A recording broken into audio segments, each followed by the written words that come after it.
En el 2020 yo tenía un Corolla Sprinter Renault AE92 y era estándar y lo vendí. La verdad es que me arrepentí mucho porque, como ya saben, yo soy mucho de V8, pero me volví a comprar otro Toyota Corolla. Tenía muchas ganas y había perdido la oportunidad de tener en 5 ocasiones en este año 2020 de comprarlo, y la verdad es que no podía dejar esta sexta oportunidad que tuve en el año del 2025 en tener uno. Y como pueden ver, tiene unos detalles como el esquinero, el retrovisor, el interior. Estos detalles, pues la verdad, pues son de carro usado. Lo agarré muy barato.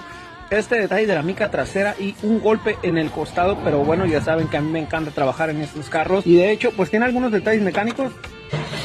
Y como pueden ver, pues prende al llavazo, es de carburador, no es fuel injection, pero no tengo ningún problema. Es un carro de 4 cilindros viejo, es automático, pero a mí me encantan estas plataformas, los AE92, los Toyota Corolla. Y bueno, pero dime tú qué opinas. Este es mi nuevo proyecto, estaré subiendo videos próximamente, espero les guste, comenten, suscríbanse y denle like.